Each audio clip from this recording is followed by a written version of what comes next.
હવે જોઈએ સિંધુ ખીણ સંસ્કૃતિનું સામાજિક જીવન.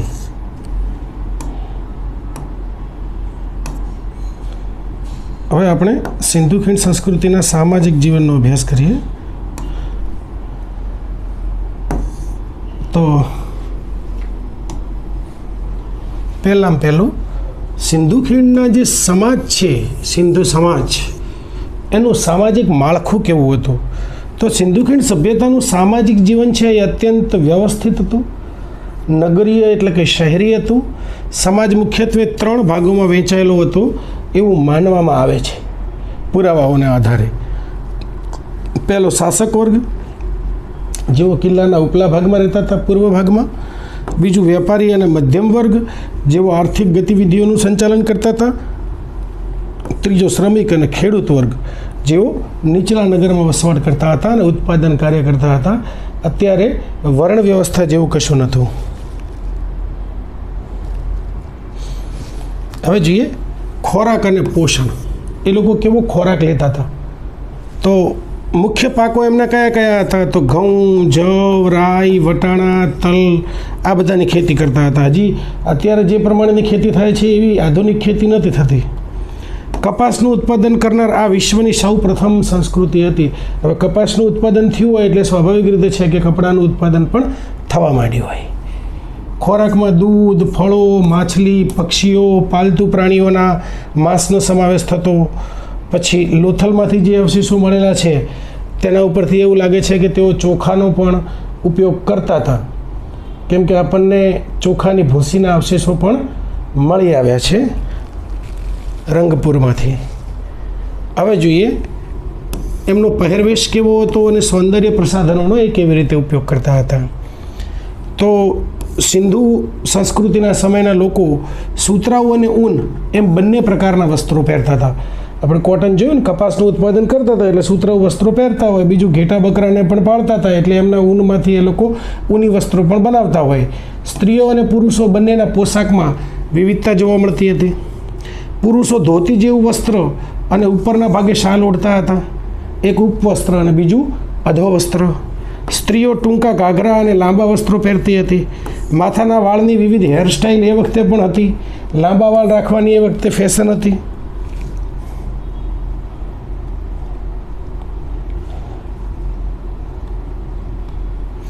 એના પછી એ લોકો કેવા આભૂષણો પહેરતા હતા, કેવો શણગાર કરતા હતા?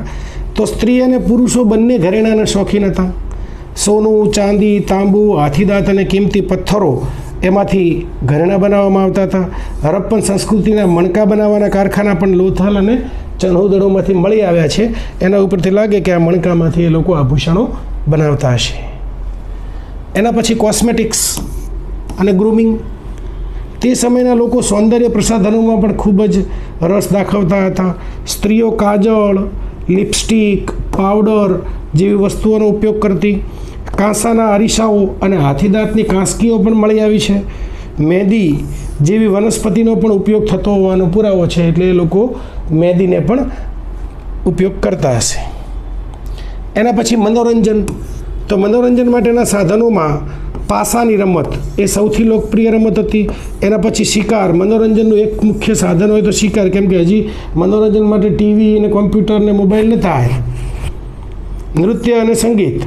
નર્તકીની કાંસ્ય મૂર્તિ આ બાબત સાબિત કરે છે કે નૃત્ય અને સંગીત થતું હશે, તો જ આ રીતનું એમને વિચાર આવે. એના પછી રમકડા. રમકડામાં માટીના બનેલા રમકડા, ગાડા, પશુઓ માટે ગાડા અને પક્ષીઓ, આ રમકડા બાળકો માટે હતા. એના પછી સ્ત્રીઓની સામાજિક સ્થિતિ. તો મોટાભાગના ઇતિહાસકારો એવું માને છે કે સમાજ જે સિંધુ સમયનો સમાજ છે એ માતૃસત્તાત્મક હતો.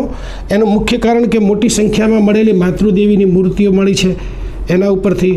પછી સ્ત્રીઓને ઉચ્ચ સ્થાન આપવામાં આવતું હોવાના કેટલાક પુરાવા મળ્યા છે.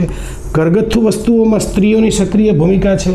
તો આ બધાના આધારે એવું કહી શકાય કે સમાજમાં સ્ત્રીઓની સ્થિતિ બહુ સારી અને ઉચ્ચ હશે. એના પછી આરોગ્ય અને સ્વચ્છતા. તો સિંધુ સમયના લોકો છે એ સ્વચ્છતાના અત્યંત આગ્રહી હતા. આપણને ખબર છે કે એ ગટરો ઉપર ઢાંકણા ઢાંકતા હતા બરાબર, ગંદુ પાણી બહાર કાઢવાની, ચોખ્ખું પાણી દાખલ કરવાની બધી જે સિસ્ટમો જોઈ. પછી જે પવનની દિશામાં જે પેલા રોડ છે એમાં જેવો પવન ફૂંકાય એટલે રોડ પણ સાફ થઈ જાય. આજુબાજુ પેલી ડસ્ટબિન બોક્સ પણ જે પેલા ડસ્ટબિન પણ મૂકવાની સિસ્ટમ હતી, એટલે એના ઉપરથી લાગે કે લોકો સ્વચ્છતાના આગ્રહી હશે. દરેક ઘરમાં સ્નાનાગાર હતું, ગટર વ્યવસ્થા પણ હતી, ગંદુ પાણી નિકાલ કરવા માટે ભૂગર્ભ ગટર લાઈનો હતી. મોહેંજો-દડોનું મહાન સ્નાનાગાર જાહેર સ્વચ્છતાનું શ્રેષ્ઠ ઉદાહરણ છે. એના પછી જોઈએ સિંધુ ખીણ સંસ્કૃતિનું આર્થિક જીવન, સામાજિક જીવન જોયું. હવે આર્થિક જીવન કેવું હતું, કેવો વેપાર, કૃષિ, પશુપાલન કેવું કરતા હતા, એના વિશે એક થોડી આછી પાતળી ઝલક મેળવીએ. તો આર્થિક જીવનની એક ઝલક જોઈએ તો સિંધુ સંસ્કૃતિ છે એ વિશ્વની સૌથી વિકસિત અને નગરીય સંસ્કૃતિ હતી. તેમનું અર્થતંત્ર નીચેની બાબતો ઉપર આધારિત હતું. એક તો સુવ્યવસ્થિત ખેતી, બહુ માપમાં ખેત પેદાશોનું ઉત્પાદન થતું હતું, પણ તેમ છતાં સુવ્યવસ્થિત હતી. વિકસિત પશુપાલન, કેમ કે પશુપાલનની શરૂઆત તો છેક મધ્ય પાષાણ યુગથી થઈ ગઈ, એટલે આ સમય સુધીમાં પશુપાલન વિકસિત થઈ ગયું હતું. વિશાળ આંતરિક અને આંતરરાષ્ટ્રીય વેપાર, આંતરિક વેપાર તો દેશની અંદર થતો જ, તો એની સાથે સાથે જે બંદરો છે એ બંદરેથી આંતરરાષ્ટ્રીય વેપાર પણ થતો હતો મેસોપોટેમિયા જેવી સંસ્કૃતિ સાથે. અને વિવિધ પ્રકારના હસ્તકલા ઉદ્યોગો પણ ખીલ્યા હતા. હવે જોઈએ કૃષિ, અર્થતંત્રનો પાયો હતો એ વખતે. સિંધુ નદીના કાપવાળા મેદાનો હતા, આ ખેતી માટે ખૂબ જ ફળદ્રુપ હતા. તેઓ પાક લણવા માટે હળનો ઉપયોગ કરતા હતા. લણવા માટે તો નહીં, પણ પાકનું વાવવા માટે. બરાબર, કાલીબંગાનમાંથી ખેડેલું ખેતર આપણને મળી આવ્યું છે, એ મોટું પ્રમાણ છે, કેમ કે ખેતર ખેડેલું હોય તેનો મતલબ કે હળનો ઉપયોગ કરતા હશે. કૃષિમાં પૂરતા પ્રમાણમાં પાણીની વ્યવસ્થા હતી, જેના કારણે વર્ષમાં 2 વાર પાક લેતા હતા. હવે એના મુખ્ય પાકો વિશે વાત કરીએ તો મુખ્ય પાકમાં ઘઉં અને જવ છે, વીટ અને બાર્લે, એ એમના મુખ્ય પાક હતા. અન્ય પાકોમાં રાઈ, તલ, વટાણા, બાજરી, ખજૂર એવા પણ પાકો લેતા હતા. એના પછી એમની વિશેષતા જોઈએ તો કપાસનું ઉત્પાદન કરતા હતા, જેમાંથી કપડાનું ઉત્પાદન થવા લાગ્યું. કપાસનું ઉત્પાદન કરનારી વિશ્વની આ સૌપ્રથમ સંસ્કૃતિ હતી. ગ્રીકો તેને સિંડન કહેતા હતા, હિન્દુને સિંડન. એના પછી પશુપાલન, લોકો પશુપાલન કરતા હતા. પ્રાણીઓનો ઉપયોગ છે એ દૂધ અને માંસ મેળવવા માટે અને પરિવહન માટે, એક જગ્યાએથી બીજી જગ્યા માટે જવા માટે પણ કરતા હતા. પ્રિય પ્રાણી એમનું કુબડવાળો બળદ હતો. પાલતુ પ્રાણીઓમાં ગાય, ભેંસ, બકરી, ઘેટા, કૂતરા આ બધા પાલતુ પ્રાણીઓ હતા. ઘોડાના પુરાવા સુરકોટડા અને લોથલમાંથી મળ્યા છે, ખાસ કરીને સુરકોટડામાંથી. પણ એ ઘોડાનો ઉપયોગ કેટલા અંશે કરતા હતા એ હજી કંઈ એના કોઈ તારણ ઉપર આવ્યા નથી. હસ્તકલા અને ઉદ્યોગોમાં જોઈએ તો સિંધુ સંસ્કૃતિના લોકો છે એ વિવિધ ઉદ્યોગોમાં નિપુણ હતા. મણકા બનાવવાના કારખાનાનો ઉદ્યોગ છે એ ચન્હુદડો અને લોથલની અંદરથી મણકા બનાવવાના કારખાના મળી આવ્યા છે. એનાથી એવું માની શકાય કે તેઓ આ ઉદ્યોગ કરતા હશે. એના પછી ધાતુકામ, જેમાં તાંબુ, કાંસુ અને સોનાના આભૂષણો બનાવતા. માટીકામમાં ચાકડા ઉપર બનેલા સુંદર માટીના વાસણો પણ અહીંયાથી મળી આવ્યા છે. તો હસ્તકલા અને ઉદ્યોગો બાબતે પણ સિંધુવાસીઓ પછાત નહોતા. હવે જોઈએ એની વ્યાપાર વ્યવસ્થા, તો આંતરિક અને વિદેશી વેપાર બંને કરતા હતા. ચલણ, હજી સુધી કોઈ સિક્કાનો કે ચલણનો ઉપયોગ થતો હોય એવો કોઈ પુરાવો મળ્યો નથી. એટલે વેપાર છે એ વસ્તુ વિનિમય પ્રથા, બાર્ટર સિસ્ટમ આધારિત થતો હશે એવું માનવામાં આવે છે. લોથલ એ તેમનું સૌથી મહત્ત્વનું આંતરરાષ્ટ્રીય ડોકયાર્ડ, લોથલનું જે ડોકયાર્ડ છે એ આંતરરાષ્ટ્રીય બંદર હોવાનું માનવામાં આવે છે. વિદેશી વેપાર મેસોપોટેમિયા સાથે થતો હતો, જે આધુનિક ઈરાક છે, જે ખાડીના દેશોમાં આવેલું છે. સિંધુ ખીણના લોકોનો વેપાર છે એ મેસોપોટેમિયા, એટલે કે આધુનિક ઈરાન સાથે થતો હતો. મેસોપોટેમિયાના અભિલેખોમાં સિંધુ પ્રદેશને મેલુહા તરીકે ઓળખવામાં આવે છે. સિંધુ પ્રદેશને મેસોપોટેમિયા મેલુહા તરીકે ઓળખતું હતું. બરાબર, તેઓ ત્યાંથી કિંમતી રત્નો અને ધાતુઓ આયાત કરતા હતા. એનો મતલબ એમ કે બંને પ્રદેશો વચ્ચે, બંને દેશો વચ્ચે વિદેશ વેપાર થતો હશે. આગળ આપણે વાત કરીએ કે સિંધુ ખીણ સંસ્કૃતિની આંતરિક અને આંતરરાષ્ટ્રીય વેપાર. કેવો હતો એના વિશે થોડીક એક ઝલક, એક ઝાંખી મેળવવાનો પ્રયત્ન કરીએ, જેથી જ્યારે તમારે પ્રશ્નનો જવાબ લખવો હોય તો એ પણ તમને ખ્યાલ આવે અને એની સાથે સાથે ઓબ્જેક્ટિવ ક્વેશ્ચનમાં પણ તમને મદદ મળે. વ્યાપારનો પાયો. સિંધુ સંસ્કૃતિનું અર્થતંત્ર વ્યાપાર ઉપર આધારિત હતું.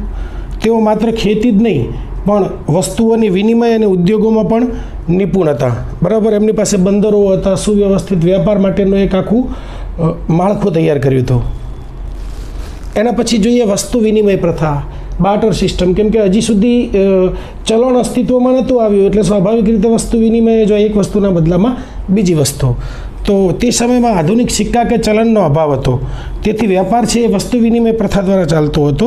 એક વસ્તુના બદલામાં બીજી વસ્તુ આપવામાં આવતી હતી. ઉદાહરણ તરીકે ખેડૂતો અનાજના બદલામાં માટીના વાસણો કે કાપડ ખરીદતા, કે કાપડવાળા છે એ કાપડની બદલામાં અન્ય કોઈ વસ્તુ લેતા હોય. એના પછી આંતરિક વ્યાપાર. તો સિંધુ પ્રદેશના વિવિધ શહેરો હડપ્પા, મોહેંજો-દડો, લોથલ વગેરે વચ્ચે સતત વેપાર ચાલતો. વાહન વ્યવહાર માટે બળદગાડા હતા, જમીન માર્ગે માલ સામાન એક જગ્યાએથી બીજી જગ્યાએ પહોંચાડવા માટે. અને નદી માર્ગ, સિંધુ નદી અને તેની જે અન્ય જે શાખાઓ છે એમાં હોડીઓ દ્વારા પણ માલની એક જગ્યાએથી બીજી જગ્યાએ પહોંચાડવામાં આવતો હતો. હવે જોઈએ માપ અને તોલનું મહત્ત્વ. કેમ કે માપ અને તોલ ના હોય તો એના સિવાય શક્ય જ નથી. વેપારમાં ચોકસાઈ લાવવા માટે પ્રમાણભૂત માપ પદ્ધતિ હતી. વજન માટે ચટ નામના પથ્થરના બાટનો ઉપયોગ થતો હતો. એક ચોક્કસ વજન રાખ્યું હશે ને એના આધારે એ માપ કરતા હશે. આ બાટ જે છે ને દ્વિઅંકી 16ના ગુણાંકમાં હતા. 16, 64, 160, 320, 640 આ રીતે 16ના ગુણાંકમાં બાટ હતા. એનો મતલબ કે ચોક્કસ રીતે કોઈ પણ વસ્તુઓને તોડવાની, માપવાની એમની પાસે પ્રણાલી હતી. આંતરરાષ્ટ્રીય વ્યાપારમાં સિંધુ લોકોનો સંપર્ક પશ્ચિમ એશિયાના પ્રદેશો સાથે હતો. તેમનો સૌથી મોટો વ્યાપાર ભાગીદાર મેસોપોટેમિયા, આધુનિક સમયમાં એને ઈરાક તરીકે ઓળખવામાં આવે છે. વેપાર જમીન માર્ગે ઈરાક થઈને અને સમુદ્રી માર્ગે પણ થતો હતો. હવે જો મેલુહા આપણને ખબર છે કે જે મેસોપોટેમિયાના લોકો છે એ સિંધુ સંસ્કૃતિના લોકોને મેલુહા તરીકે ઓળખતા હતા. મેસોપોટેમિયાના લેખોમાં સિંધુ પ્રદેશને મેલુહા તરીકે ઓળખવામાં આવ્યું છે. મેસોપોટેમિયાના શાસકોએ સિંધુ પ્રદેશ સાથે વેપાર કરવાના કરારો પણ કર્યા હતા, કોન્ટ્રાક્ટ. મુખ્ય બંદરો. તો દરિયાઈ વેપાર માટે સિંધુ લોકોએ ઘણા બંદરો પણ વિકસાવ્યા હતા. એમાં પહેલું લોથલ વિશ્વનું સૌથી જૂનું અને મહત્ત્વનું બંદર હતું, જે ગુજરાતમાં આવેલું છે, અમદાવાદ જિલ્લામાં ભોગાવો નદીના કિનારે. પછી સુતગા ગેન્ડોર એ મકરાણ તટ ઉપર સ્થિત હતું અને એ પાકિસ્તાનના બલુચિસ્તાન પ્રાંતમાં આવેલું છે. એના પછી અલ્લાહદીનો એ સિંધુ નદીના મુખ પાસેનું બંદર છે. તો આ બંદરો દ્વારા એ લોકો વેપાર, આંતરરાષ્ટ્રીય વેપાર કરતા હતા. હવે લોથલનો ડોકયાર્ડની વાત કરીએ તો લોથલમાંથી પકવેલી ઈંટોનો બનેલો એક વિશાળ ડોકયાર્ડ જેને કહેવાય કે ગોદીવાડા મળી આવ્યો છે. ભરતીના સમયે હોડીઓ અંદર આવવા માટે તૈયાર કરવામાં આવ્યો હતો. આ પુરાવો દર્શાવે છે કે સિંધુ લોકો દરિયાઈ ઇજનેરી એટલે કે મરીન એન્જિનિયરિંગમાં પણ નિષ્ણાત હતા. એના પછી આપણે નિકાસની વાત કરીએ કે સિંધુ સમયના લોકો એ કઈ કઈ વસ્તુઓની નિકાસ કરતા હતા. તો જેનું પ્રોડક્શન સૌથી વધારે થતું હોય એવી વસ્તુઓનું સામાન્ય રીતે એ લોકો નિકાસ કરતા હોય. તો સિંધુ પ્રદેશમાંથી મુખ્યત્વે નીચેની વસ્તુઓ છે એ બહાર મોકલવામાં આવતી હતી. એક તો સુતરાઈ કાપડ, આ વિશ્વ પ્રસિદ્ધ હતું કેમ કે કોટનની ખેતીની શરૂઆત પણ સૌથી પહેલાં ભારતમાં થઈ હતી. એના પછી કિંમતી મણકા. બરાબર, મણકા એટલા માટે કે મણકા બનાવવાના કારખાના લોથલ અને ચંદુદડો બંનેથી મળી આવે છે. હાથીદાંતની વસ્તુઓ પણ બહારે મોકલવામાં આવતી હતી. એના પછી લાકડું, સીસમ, જે કાળા કલરનું લાકડું આવે, બહુ મજબૂત આવે, એ લાકડું પણ મોકલવામાં આવતું હતું. સોનું અને કિંમતી પથ્થરો પણ આપણે નિકાસ કરતા હતા. એના પછી આ વસ્તુઓ આપણે નિકાસ કરતા હોઈએ તો આપણને ખબર છે કે એ વખતે પૈસા તો હતા નહીં, ચલણ તો હતું નહીં, વસ્તુ વિનિમય હતી. તો આપણે કોઈક વસ્તુઓ મોકલીએ તેની સામે કોઈક વસ્તુઓ લાવવી પણ પડે. તો આયાત, કઈ વસ્તુઓની આયાત કરતા હતા? તો વિદેશી પ્રદેશોમાંથી સિંધુ પ્રદેશમાં મોટેભાગે એક તો તાંબુ, જે રાજસ્થાન અને ઓમાન છે એ તમે ખાડી દેશોમાં જુઓ તો ઈરાનની સામેનો જે ભાગ છે દરિયાનો, જે ખાડી દેશોમાં ઈરાનની બિલકુલ સામેનો ભાગ એ ઓમાન છે, અને અહીંયાથી ગણીએ તો ભારતમાંથી તો રાજસ્થાન. ટીન છે એ અફઘાનિસ્તાનમાંથી મેળવવામાં આવતું હતું, મધ્ય એશિયામાંથી મેળવવામાં આવતું હતું. એના પછી લાજવર્દ મણી છે એ અફઘાનિસ્તાન એટલે કે બદક્ષાણમાંથી મેળવવામાં આવતું હતું. સોનું અને ચાંદી એની પણ આયાત કરવામાં આવતી હતી. એના પછી મુદ્રાઓનું મહત્ત્વ, વ્યાપારમાં ઓળખ અને સુરક્ષા માટે સીલ વપરાતી હતી. ખબર પડે કે આપણે જેની સાથે વેપાર કરવાનો છે એ પરફેક્ટ વ્યક્તિ એ જ છે. જ્યારે કોઈ માલ સામાનની પેટી મોકલવામાં આવતી ત્યારે તેને ભીની માટીથી સીલ કરવામાં આવતી હતી. એના પછી લાખથી સીલ કરવાની સિસ્ટમ ચાલુ થઈ, પણ એ આ સંસ્કૃતિમાં નહોતું. તેના પર વેપારીનું નામ અથવા ચિહ્ન હતું જે માલની સુરક્ષાની ખાતરી આપતું હતું. જો કેટલી ઝીણી ઝીણી વસ્તુઓની સિંધુવાસીઓએ ધ્યાન રાખ્યું છે. હવે સિંધુ ખીણ સંસ્કૃતિની મૂર્તિકલા, મૂર્તિઓ કેવા કેવા પ્રકારની બનાવતા હતા, એક એવી કલા હતી. તો મૂર્તિકલાની મુખ્ય પદ્ધતિઓમાં લોસ્ટ વેક્સ પદ્ધતિ એ કાંસ્યની મૂર્તિઓ બનાવવા માટે વપરાતી એક જટિલ પદ્ધતિ હતી. એના પછી પથ્થર ઉપર કોતરણી કરીને, બરાબર, સ્ટીટાઇટ અને રેતીના પથ્થર પર સૂક્ષ્મ કારીગરી કરી અને એના ઉપરથી પથ્થરની કોતરણી કરવામાં આવતી હતી. એના પછી ટેરાકોટા એટલે માટીના રમકડા, જે ટેરાકોટા એટલે પકવેલી માટીના રમકડા, બરાબર, પકવેલી માટીના રમકડા, મૂર્તિઓ, આ બધા એટલે મૂળ માટીના હોય, પછી એને ભઠ્ઠીમાં પકવે એટલે એ ટેરાકોટા થઈ જાય. એના પછી નર્તકીની મૂર્તિ, ડાન્સિંગ ગર્લ, મોહેંજો-દડોમાંથી આપણને નર્તકીની મૂર્તિ મળી આવી છે. આ કાંસાની મૂર્તિ છે, બ્રોન્ઝ. તેની મુદ્રા આત્મવિશ્વાસ અને લયબદ્ધતા દર્શાવે છે. ડાબા હાથમાં બંગડીઓ અને જમણો હાથ એની કમર ઉપર છે, જે તે સમયની ફેશનનું પ્રતિબિંબ છે. એટલે ફેશન તો દરેક યુગમાં હતી જ. બહુ લાંબુ છે એટલે થોડુંક સ્પીડથી લઈએ, કેમ કે અમુક બાબતોની ચર્ચાઓ આપણે આગળ જે 2 બાબતોની ચર્ચા કરી, નગર આયોજન અને સિંધુ ખીણ સંસ્કૃતિના મુખ્ય શહેરો અથવા તો મુખ્ય સાઇટ્સ, એની અંદર પણ આપણે આ બાબતોની ચર્ચા થઈ છે. એટલે બહુ વધારે સમય ન લેતા, તમારો સમય પણ નષ્ટ ન થાય અને તમને ખ્યાલ પણ આવી જાય. એના પછી દાઢીવાળા પુરુષની જે મૂર્તિ છે, બરાબર, એ પણ આપણને મોહેંજો-દડોમાંથી મળી આવી છે. એ સ્ટીટાઇટ નરમ પથ્થરમાંથી બનેલી છે. એની વિશેષતા એ છે કે સાલ પર ત્રિપર્ણીય ડિઝાઇન છે. હા, એની સાલ જે છે એના ઉપર ત્રિપર્ણીય એટલે 3 પાંદડાવાળી, બરાબર, ટ્રીફોઇલ. આંખો અડધી બંધ છે, જે ધ્યાનની મુદ્રામાં હોવાનું સૂચવે છે. એટલે એ વખતે ધ્યાન પણ કરવામાં આવતું હશે. આધ્યાત્મિકતા તરફ દિશા દર્શન કરે છે. એના પછી પશુપતિનો શીલ, આના ઉપરથી આપણને ખ્યાલ આવે છે કે એ લોકો પશુપતિ શિવની પણ પૂજા કરતા હશે.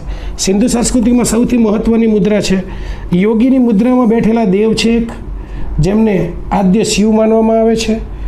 એની આસપાસ પ્રાણીઓ છે, હાથી, વાઘ, ગેંડો અને ભેંસ. આ 4 પ્રાણીઓ આજુબાજુ છે એટલે આપણને લાગે કે પશુપતિનાથ છે. ધાર્મિક માન્યતાઓ અને પ્રાણીઓ સાથેનો તેમનો સંબંધ દર્શાવે છે કે તેઓ પશુપતિ શિવ હશે. હવે આપણે જોઈએ ટેરાકોટા અને માટીના વાસણો. કાચી માટીના હોય તો એને માટીના વાસણો કહેવાય, ને એ જો પકવેલી માટીના હોય તો એને ટેરાકોટા કહેવાય. હવે આપણે આગળ જોઈએ કે ટેરાકોટા શું છે. ટેરાકોટા એટલે પકવેલી માટી. સિંધુ ખીણના લોકો માટીને કુશળતાથી આકાર આપીને એને ભઠ્ઠીમાં પકવતા હતા. માટીને એમને જે રીતનું માટીનું વાસણ કે જે સામગ્રી બનાવી હોય એને બનાવી નાખે ને પછી એને થોડીક વાર હવામાં પડી રહેવા દે એટલે નોર્મલ સુકાઈ જાય, એના પછી એને ભઠ્ઠીમાં પકવી નાખતા હતા. આ કલા સામાન્ય લોકોની પહોંચમાં હતી, એથી એ લોકપ્રિય હતી. સામાન્ય લોકો પણ આ કામ કરી શકતા હતા. તેની મજબૂતી અને ટકાઉપણાને કારણે આજે હજારો વર્ષો પછી પણ તે સુરક્ષિત રીતે મળી આવે છે. આપણે જે માટલા બનાવેલા હોય છે ને એ મૂળ માટીના હોય છે, પણ એ પકવેલા હોય છે એટલે એ ટેરાકોટા કહેવાય. હવે માટીના વાસણો, પોટરી. માટીના વાસણો કેવા હતા તો સિંધુ સભ્યતાની ઓળખ એટલે એમની ચક્રો પર બનાવેલી વાસણોની શ્રેણી, એટલે ચાકડા ઉપર જે વાસણો બનાવેલા હોય ગોળ પ્રકારના એ. માટીના કુંભારના ચાક, પોટર્સ વ્હીલનો વ્યાપક ઉપયોગ થતો હતો, મોટા પ્રમાણમાં ઉપયોગ કરતા હતા ચાકડાનો. એના પછી વાસણોના પ્રકાર. મટકા એટલે કે માટલા, થાળી, પ્યાલા, ગ્લાસ, પાણી રાખવાની માટલીઓ, આ બધું એ વખતે બનાવવામાં આવતું હતું.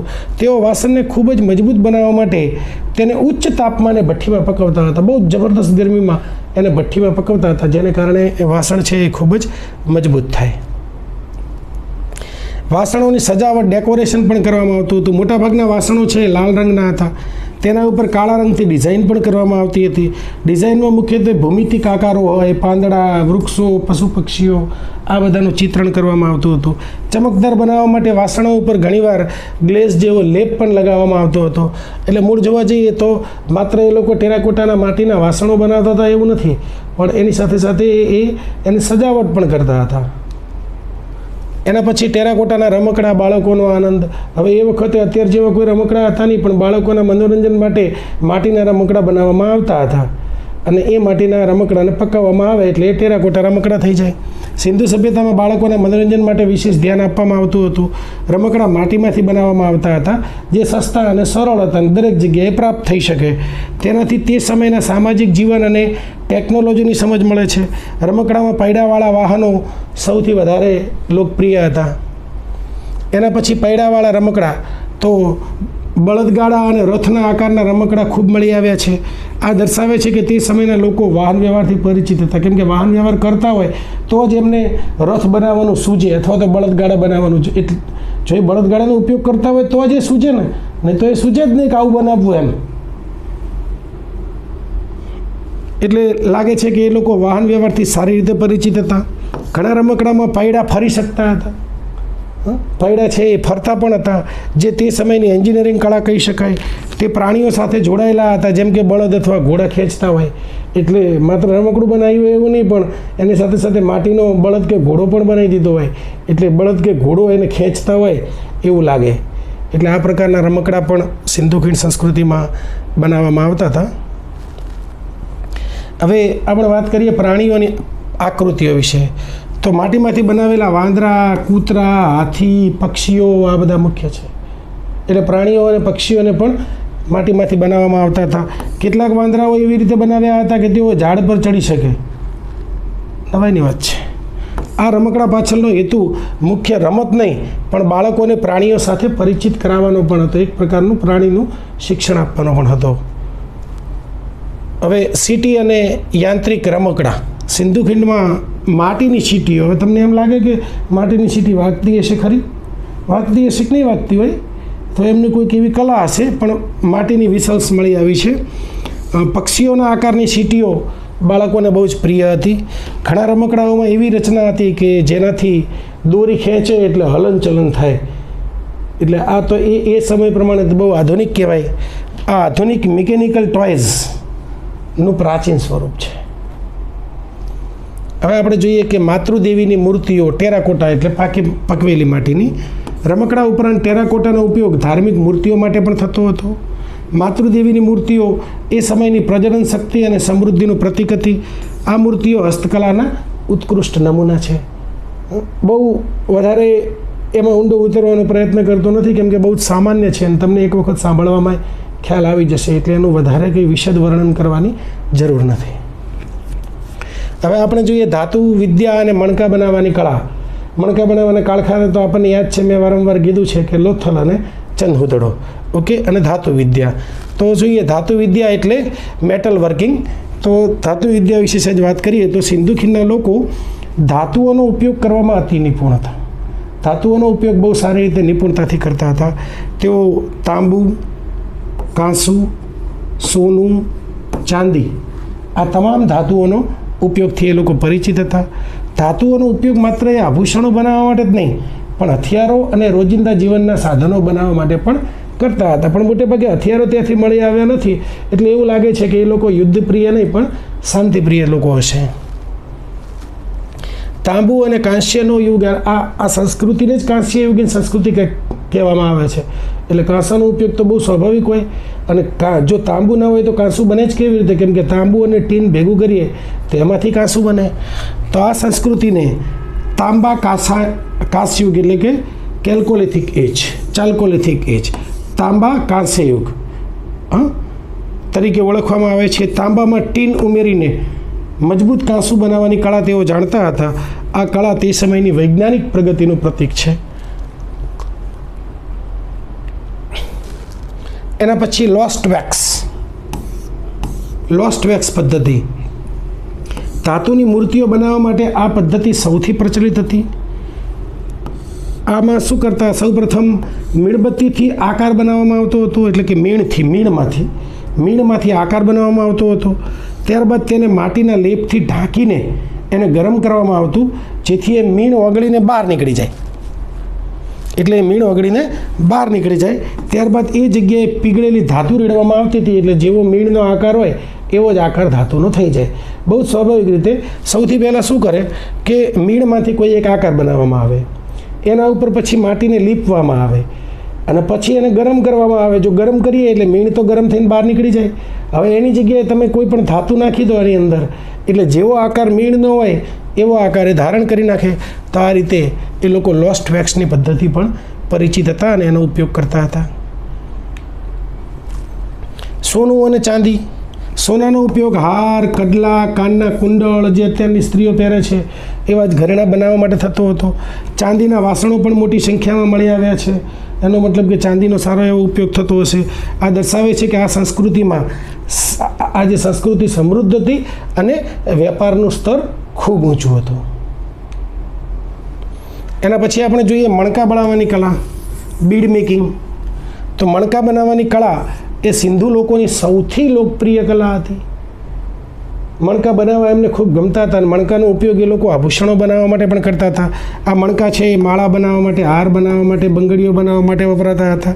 મણકા બનાવવા માટે વિવિધ કિંમતી પથ્થરોનો પણ ઉપયોગ થતો હતો અને તેમાંથી આભૂષણો બનતા હતા.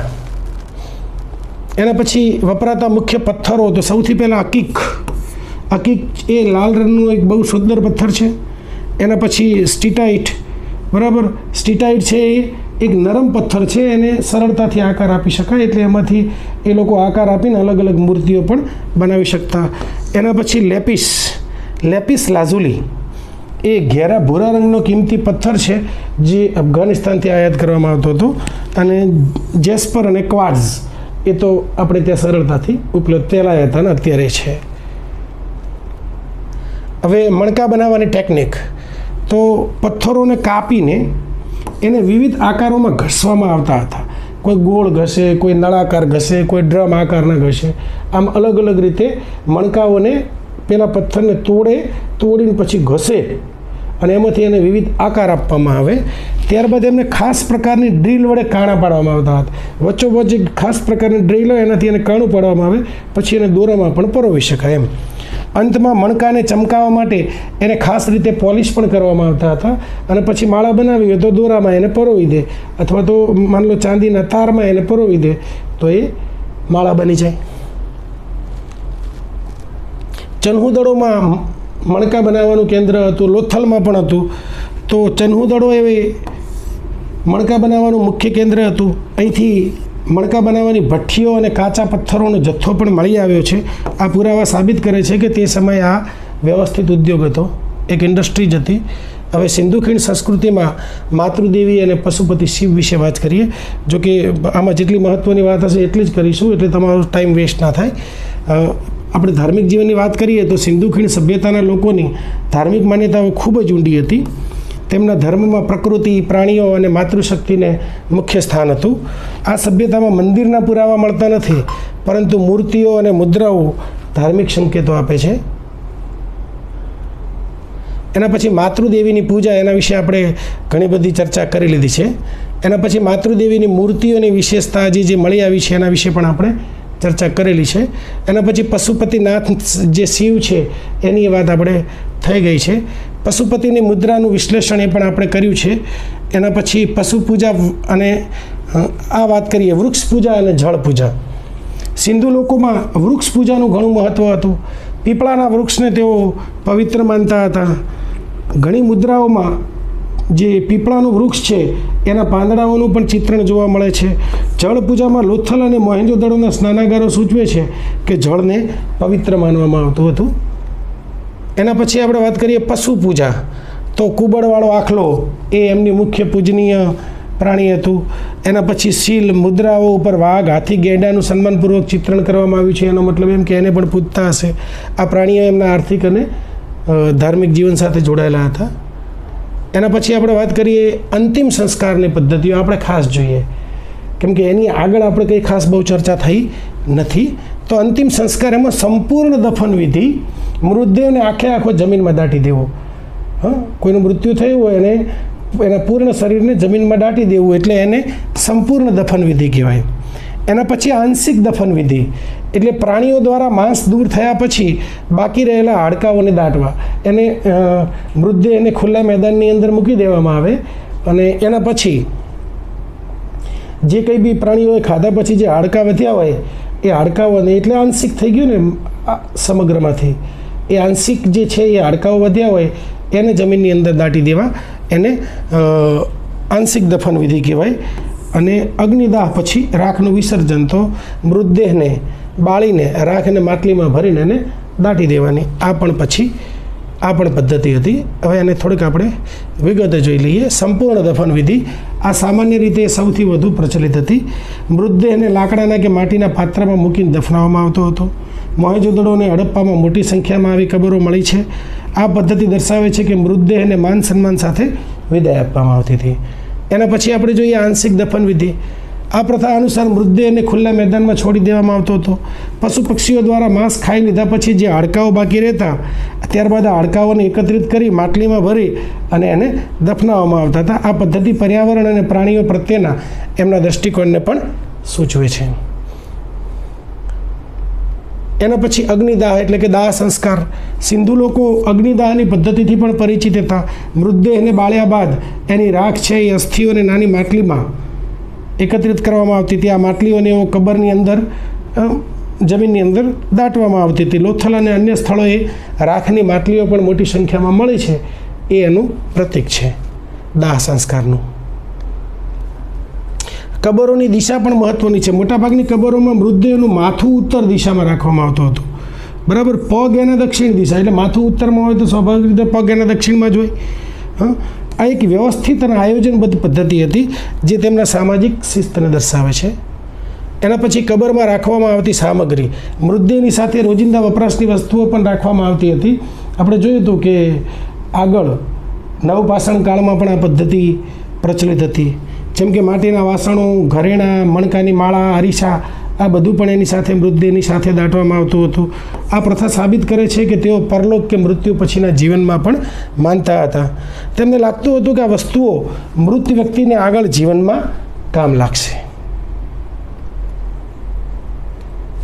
હવે જોઈએ હડપ્પાનું R37 કબ્રસ્તાન. હડપ્પામાં R37 નામનું એક વિશિષ્ટ કબ્રસ્તાન મળ્યું છે. આ કબ્રસ્તાન સભ્યતાના પરિપક્વ તબક્કાનું છે, એટલે અંતિમ તબક્કાનું છે. અહીંની કબરો ખૂબ જ વ્યવસ્થિત હતી, જેમાં મૃતદેહ સાથે કિંમતી ઘરેણાં પણ હતા. આ દર્શાવે છે કે મૃત્યુ પછી પણ સામાજિક દરજ્જો જળવાતો હતો. એના પછી સિંધુ ખીણ સંસ્કૃતિની લિપિ અને ભાષા. આ પણ બહુ અગત્યની બાબત છે. જો સિંધુ ખીણ સંસ્કૃતિની લિપિ આપણે જો વાંચી શકીએ તો મને લાગે છે કે આ ઇતિહાસ આખો ચેન્જ થઈ જાય. ઘણી બધી બાબતોથી, ઘણી બધી ખૂટતી કડીઓથી આપણે હજી સુધી જે અજાણ છીએ એના બદલે આપણે એને જાણી શકીએ. તો સિંધુ લિપિનો પરિચય. તો સિંધુ ખીણની સંસ્કૃતિ છે એ આમ તો જે પરિપક્વ સંસ્કૃતિ છે ઈસવીસન પૂર્વે 2600થી ઈસવીસન પૂર્વે 1900 સુધીની ગણાય છે અને વિશ્વની સૌથી જૂની શહેરી સભ્યતા પૈકીની એક છે. આ સંસ્કૃતિએ એક અનન્ય લેખન પદ્ધતિ વિકસાવી હતી જે આજે પણ વિશ્વના મોટાભાગના પુરાતત્વીય રહસ્યોમાંનું એક છે. આ સંસ્કૃતિએ લિપિ તો વિકસાવી હતી, પણ આપણે આટલા બધા વર્ષોના પ્રયાસો પછી પણ હજી સુધી તેને ઉકેલવામાં સફળતા મેળવી શક્યા નથી. એના પછી લિપિના મુખ્ય લક્ષણો શું છે? તો લેખનની દિશા સામાન્ય રીતે જમણેથી ડાબે, ડાબેથી જમણે નહીં, જમણેથી ડાબે જેમ ઉર્દુ લખાય છે એ રીતે લખાતી હતી. લખાણની લંબાઈ અત્યંત ટૂંકા લખાણો હતા, સરેરાશ 5 અક્ષરો, 5થી વધારે અક્ષરો નહીં. ચિહ્નો લગભગ 400 થી 600 જેટલા ચિહ્નો આ લખાણની અંદર હતા. એટલે તમે વિચાર કરો કેટલા બધા ચિહ્નો. કદાચ ચિહ્નો ઓછા હોત ને તો એ લિપિ વધારે ઝડપથી ઉકેલાઈ હોત, પણ ચિહ્નોની સંખ્યા બહુ વધારે હતી. માધ્યમ સીલ, ટેરાકોટા ટેબ્લેટ્સ અને માટીના વાસણો ઉપર લખાતા, સીલ ઉપર લખાતા, ટેરાકોટાના જે ટેબ્લેટ્સ હોય જે એના ઉપર લખાતા. એના પછી ઉકેલવામાં પડકારો, રોસેટા સ્ટોનનો અભાવ. કોઈ દ્વિભાષી લખાણ મળ્યું નથી જે અન્ય જાણીતી ભાષા સાથે લિપિને જોડી શકે. જો કોઈ દ્વિભાષી લખાણ મળ્યું હોત તો એના ઉપરથી પણ આપણે કંઈક ને કંઈક તારણ ઉપર આવ્યા હોત. એના પછી ટૂંકા લખાણો, વાક્ય રચના સમજ માટે જરૂરી લાંબા લખાણો હોવા જોઈએ, પણ લાંબા લખાણો ક્યાંય આપણને મળ્યા નથી. વધારે 5 અક્ષર હોય. અજાણી ભાષા, આ લિપિ કઈ ભાષા પરિવારની છે તે અત્યાર સુધી એ બાબતે પણ સર્વસંમતિ સાધી શકાય નથી. દ્રવિડિયન પૂર્વધારણા, બરાબર. દ્રવિડિયન હાઇપોથેસિસ એવું કહે છે કે ઇરાવથન મહાદેવન અને એસ્કોપરબોલા જેવા વિદ્વાનો એવું માને છે કે આ લિપિનો સંબંધ પ્રાચીન દ્રવિડિયન ભાષાઓ સાથે છે. દાખલા તરીકે માછલી એટલે મીનનું ચિહ્ન દ્રવિડિયન ભાષામાં તારા એટલે કે સ્ટારના અર્થમાં પણ વપરાય છે. આવી બધી હાઇપોથેસિસ અને પ્રયત્નો તો કરવામાં આવ્યા, પણ હજી સુધી કોઈ સફળતા મળી નથી. હવે પ્રયાસોનો ઇતિહાસ તો 1920થી અત્યાર સુધીમાં 100થી વધુ વખત એને ઉકેલવાના પ્રયત્નો થયા છે.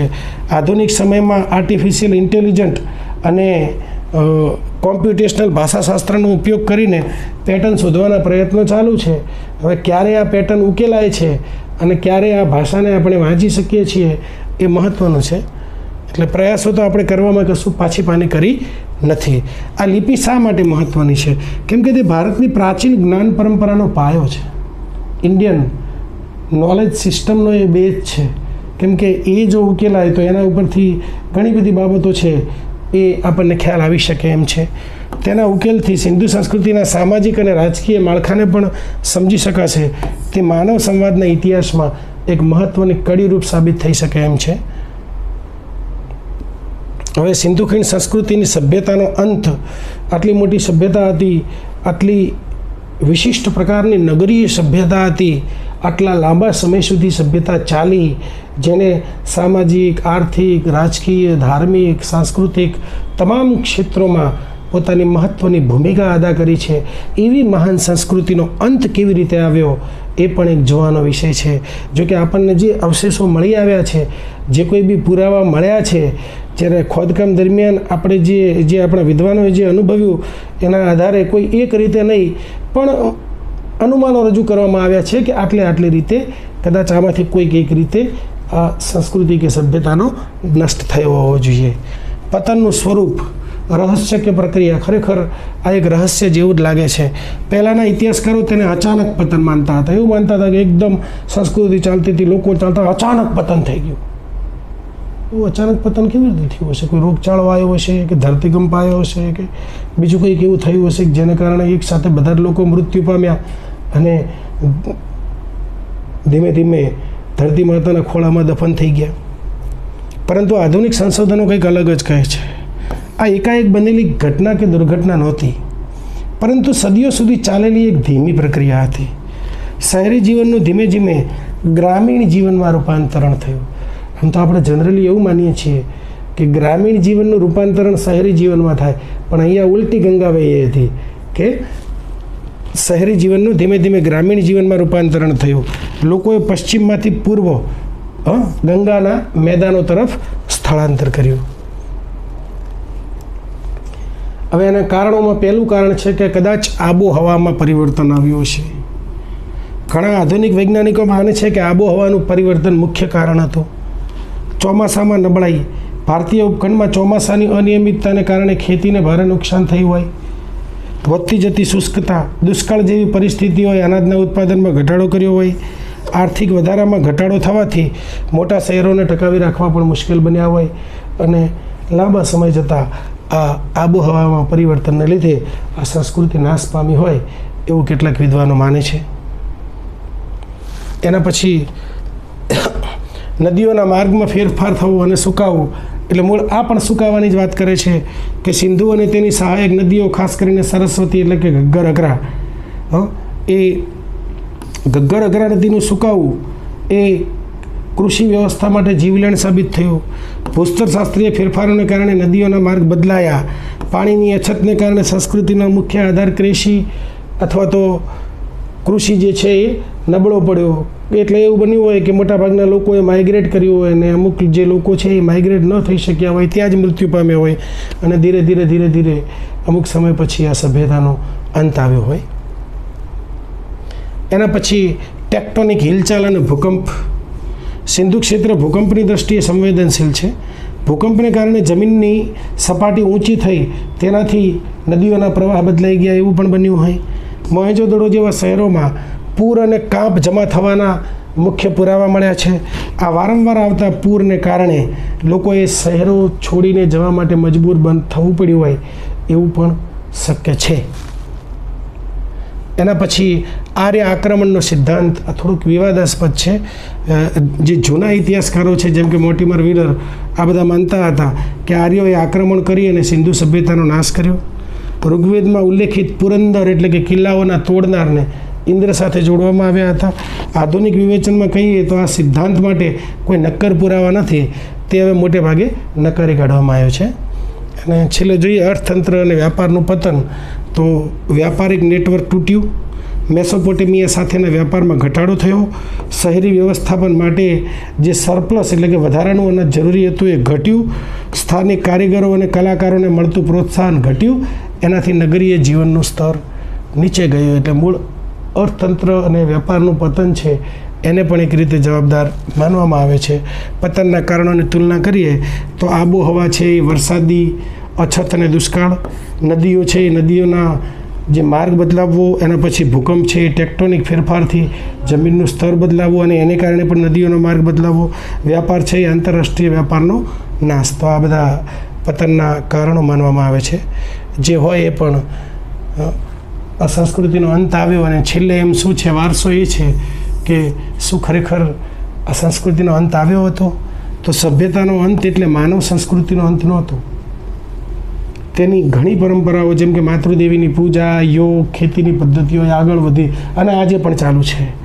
લોકો પૂર્વ તરફ સ્થળાંતર કરીને નાના ગામડાઓમાં વસ્યા અને ખેતી કરવાનું ચાલુ રાખ્યું. સિંધુ ખીણની સભ્યતાના તત્વો એના પછીથી ભારતીય સંસ્કૃતિનો પાયો બન્યા અને આ રીતે આપણે સિંધુ ખીણ સંસ્કૃતિના તમામ પાસાઓનું